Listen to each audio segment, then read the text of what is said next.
kecuali yang udah retired. Sambil minum, tetap jangan lupa minumannya. Jenda.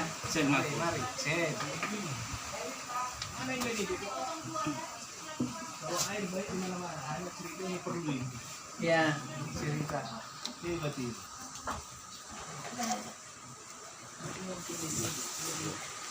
Ini orang terkenal ini ya. Kita belum kan? Ya. Sudah tahu channelnya? Channel apa nih? YouTube-nya? Belum. Bisa sekalian di subscribe. Promosi. Mungkin baru-baru ini kita ada ini ya, delegasi internasional Women 20, karena kita adalah tuan rumah G20 di Bali nantinya bulan November. Bulan lalu tanggal 17, 18, 19 kita ada tuan rumah di Danau Toba, kebetulan di Prapat, untuk Women 20. Salah satu yang kita bahas adalah tentang sustainable tourism. Nah, saya juga diundang di sana untuk partisipan petani lah aku bilang ya, karena saya juga datang sebagai petani, dan di situ juga berlaku tentang UMKM dan juga kita untuk ekoturismnya. Nah di situ saya juga sedikit angkat bicara juga lah ya, karena memang tidak terlalu diundang, dan saya juga tidak tahu tentang seremoni ini, sepertinya hanya seremoni-seremoni saja. Dan di situ saya coba mencari celah di mana saya bisa berbicara dengan delegasi. Nah waktu pagi baru mereka sarapan pagi, saya coba masuk walaupun tidak diundang ya.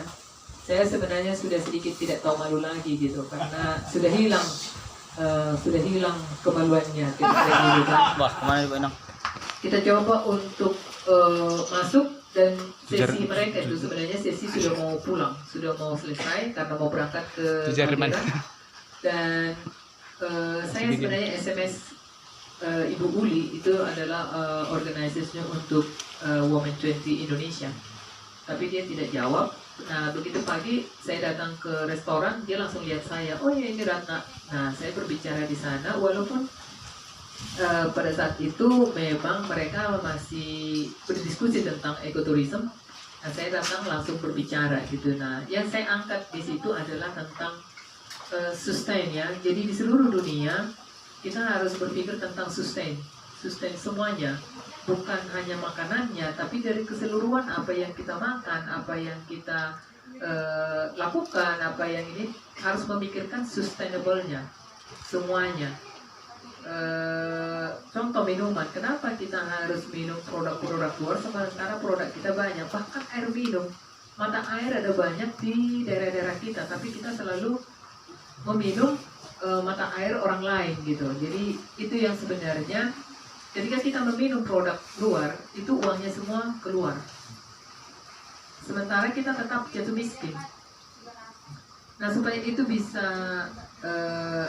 berubah, berarti harus berubah dari diri kita sendiri, dimulai dari dengan kita. Jadi bukan hanya berbicara, tapi mulai dengan apa yang akan kita lakukan gitu loh. Cintailah produk lokal gitu, itu juga perlu.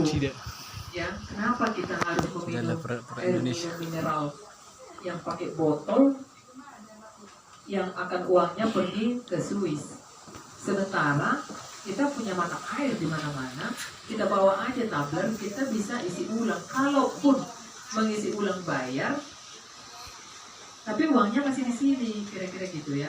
Itu pun 1.000 peraknya untuk mengisi ulang. Tapi kalau kita beli ininya harganya paling tidak 5.000 ke 10.000. Nah itu yang sebenarnya hal-hal kecil yang akan kita rubah tentang berubah mindset dengan hal yang paling kecil.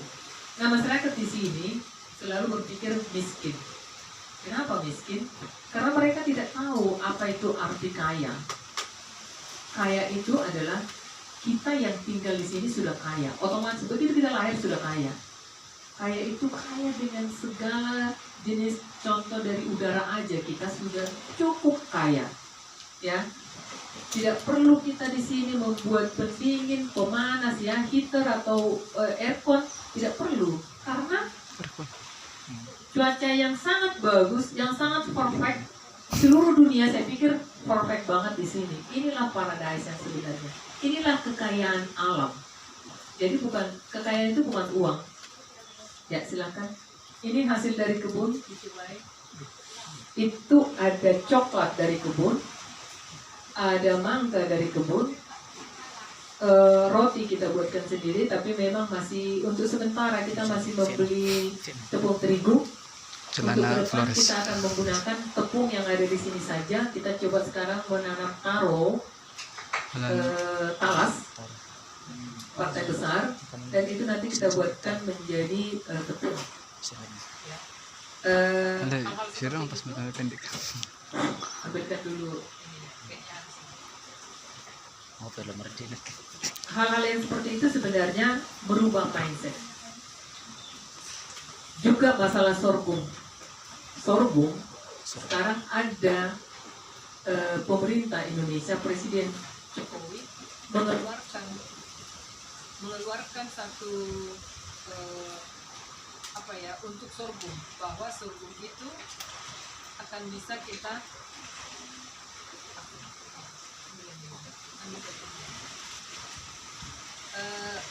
membuat satu ini penanaman sorghum di mana-mana. Tapi di Samosir bahkan dari Dinas Pertanian tidak bisa membuatkan proposal karena tidak ada penanam sorghum di Samosir selain saya. Jadi tidak cukup untuk merubah makanan khas,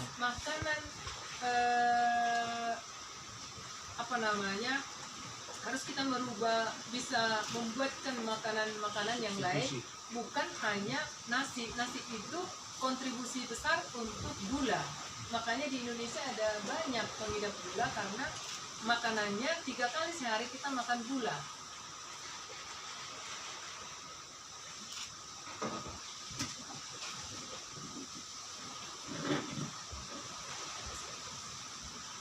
Sebaiknya kita ganti dengan sorghum. Sorghum itu, ini sorghum ya. Ini sorghum. Sorghum itu bisa kita makan mentah, bisa juga kita masak, juga kita bisa bikin kue. Dan di sini yang paling lengkap formasi untuk makanan kita ada di sorghum. Tidak perlu kita makan sayur-sayuran, buah-buahan ataupun daging, karena semua yang ini sudah ada di sorghum. Semua ada di sorghum, lengkap, tidak perlu minum susu, tidak perlu ini, udah makan ke sorghum aja, tambah kelor, tambah kenikir, sudah jadilah barang itu katanya. Tidak perlu kita capek-capek, dan itu tumbuh sorghum ini dipanen sekali, dia akan datang lagi, muncul dari muncul dari tunas-tunasnya. Jadi dia panen dan panen dan panen. Dia bukan hanya cukup sekali panen, bisa sampai 5 kali panen satu pohon, kira-kira gitu. Jadi itu namanya sustain ya. Terus berkesinambungan, berkelanjutan. Itu salah satu. Nah untuk kenikir itu 10 kali lipat lebih tinggi vitamin C-nya dibandingkan jambu merah. Kalau dari buah, jambu merah paling tinggi vitamin C-nya. Kalau kenikir itu tadi di atas ini ya, di atas pizza tadi ada kenikir, itu 10 kali lipat lebih tinggi vitamin C-nya, dan gampang. Kalau orang Batak bilang somot, ada tinggal di baju kita seperti ini, kita lemparkan ini pasti tumbuh, sama dengan sorghum, kenikir, persis sama. Lempar saja dia pasti tumbuh. Dan kita di sepanjang jalan di atas semua itu tumbuh banyak. Kita tidak perlu menanam, hanya memanen aja. Ada tamu kita panen. Nah, yang kita buat konsep tanam sekali, panen selamanya. Itu salah satu ya. Contoh untuk sayuran ada bangun-bangun, ada jipang, ada apa lagi yang kenikir, ada lagi yang masih banyak. Tanam sekali, panen selamanya. Tidak perlu menanam 2-3 kali. Kita coba menanam 1 kali dan bisa terus dan terus. Itu namanya salah satu sustainable. Nah, sama dengan sorghum. Jadi di sini kalau kita di Samosir ini rata-rata orang masih mengubah balik. Di sini aja yang kiri. memperbolehkan Indonesia tidak. Yang sini geser ke sini. Nah, hanya ini tester saja. Coba di sini ada coklatnya itu dari ladang sendiri. Coba dulu. Kira-kira kayak gimana coklat ini? Kenapa bisa? Nah, kalau ini ada mangga, ada juga apa namanya pineapple ya. Nanas. Mantap kok. Itu. Nah, coba untuk ininya. Kenapa bisa ini? Gimana, Mas, ya? Itu salah satu yang kita produksi di sini ya. Terbuang. Ada banyak buah-buahan di kawasan Danau Toba terbuang. Dan petaninya hanya tahu mencangkol, menanam cabai, menanam apa namanya jagung. Kenapa enggak kita coba menanam sekali panen selamanya? Ya, itu yang kita coba. Di sini saya agak jarang nyangkol, jarang. Yang saya buatkan adalah membabat, karena akan tumbuh banyak nanti di sana. Ya, setiap pagi saya ngangur kerbau. Saya pergi ke ladang, bawa kerbau sambil membabat. Kira-kira apa yang nggak dimakan kerbau, itulah yang kita coba juga tanam. Seperti bangun-bangun dia tidak dimakan kerbau, boleh kita tanam. Juga ini nanas tidak dimakan kerbau, boleh kita tanam. Kira-kira hal seperti itu. Jadi kalau kita hanya mengeluh apa dimakanin kerbaunya semua, dimakanin apa namanya monyet, karena di sini ada banyak monyet. Nah, tidak akan selesai. Gitu. Monyet banyak kali di sini. Banyak sampai ke pantai, sampai ke sini. Hanya di sekitar rumah ini aja tidak, karena banyak anjing. Tapi kalau 100 meter dari sini atau 50 meter saja dari sini sudah ya. Daerah sini 50 meter ke atas juga sudah kekuasaannya monyet. Ya. Tapi kita masih bisa hidup juga di sini. Berbagilah sedikit ke mereka. Berbagi. Itu yang ternyata agak sulit kita berbagi. Di sini ada banyak mangga.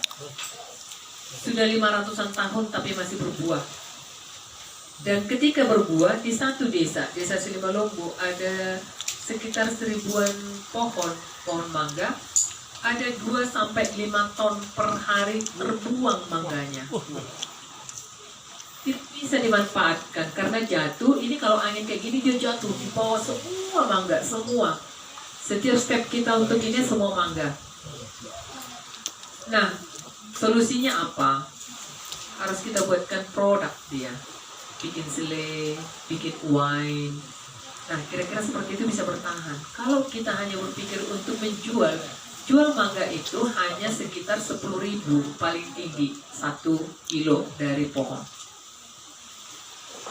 Ternyata kalau kita bikin produk, dia bisa menjadi dari 1 kilo itu bisa menjadi 100 sampai 500.000 dari 1 kilo itu bisa. Bagaimana kita mengolahnya, mulai dari eco-engine-nya, bagaimana bibitnya, bagaimana wine-nya, seperti itu ya, bisa.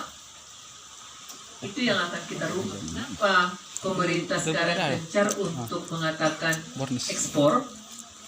Kenapa nggak kita balik? Orang asing itu datang ke sini untuk membeli.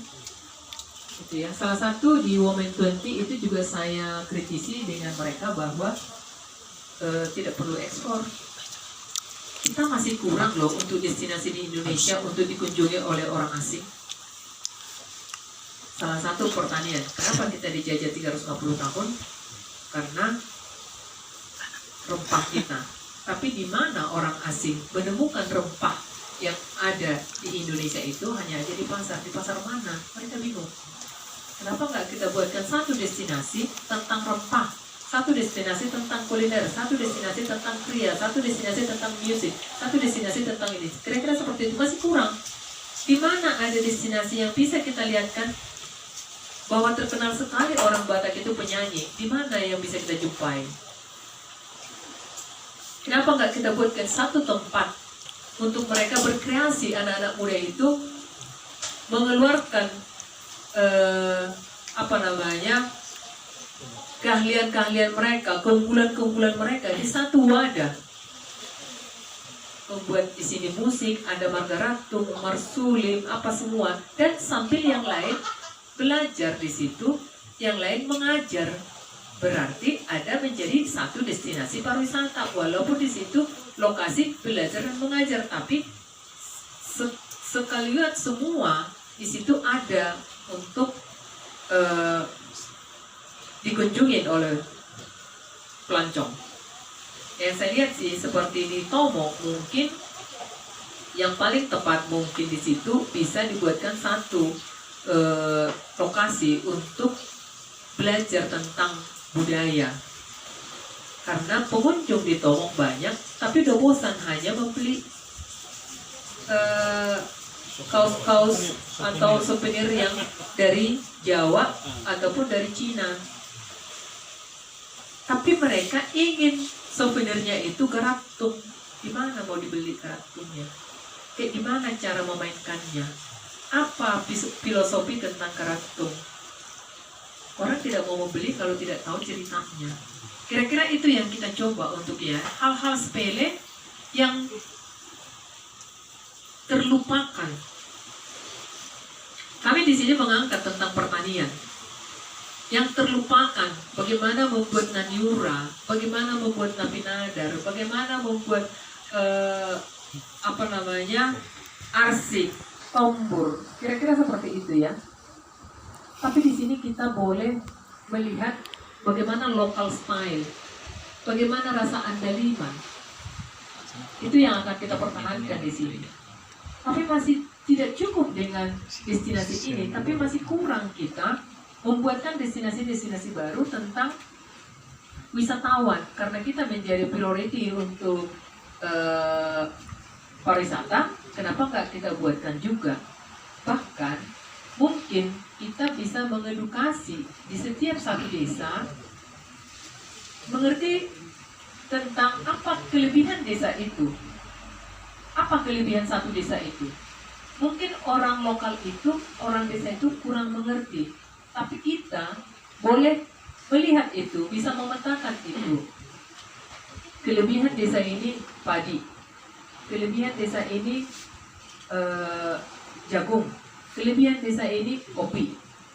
Disitulah kita membuat produk-produk dari kopi, produk-produk dari jagung. Itu menjadi satu destinasi. Destinasi bukan hanya air terjun, patung atau museum, atau tidak. Destinasi itu bisa dikombin dengan kuliner, dengan khasnya orang Batak. Bisa kita pikirkan, ketika tidak ada minyak goreng, ribut ya, apalagi kami ibu-ibu ini langsung ribut. Kebayang nggak kita bahwa semua makanan orang Batak, khas makanan orang Batak, tidak ada namanya minyak. Coba kita lihat naniura, natinombur, napinadar, lapet, hinopingan, itak gurgur, semua tidak ada tipa-tipa, apalagi yang ininya. Masih banyak produk-produk atau makanan-makanan khas orang Batak itu tidak ada minyaknya, tapi kenapa kita harus ribut karena minyak gitu. Itu yang akan kita coba mengembalikan kebiasaan-kebiasaan dulu itu, bahwa banyak yang baik. Contoh, makan ubi sebelum makan nasi. Dulu itu dilakukan orang tua kita semua pada zamannya, dan mereka sehat, bisa sampai ratusan tahun. Tapi sekarang kita makan enak-enak, akhirnya apa? Ada gula, ada kolesterol, ada segala macam, karena terlalu enak gitu. Tidak dicampur, tidak dibuat dia ini ya. Kalau kita makan nasi berarti kita harus makan sayuran banyak, harus ada dagingnya sedikit, tidak terlalu banyak. Hal-hal seperti itu yang akan kita pikirkan. Edukasi tentang sustainable itu hal yang dulu nenek moyang kita itu udah lakukan, tapi sekarang kita melupakan itu. Banyak kita hanya melihat Google, bukan Google yang mengedukasi, tapi Google yang hanya untuk fun-fun gitu kan. Padahal banyak di Google ini juga banyak kita belajar banyak hal. Bisa kayak kami kan, lebih ke otodidak, learning by doing. Tidak ada sekolah khusus untuk membuat produk ini.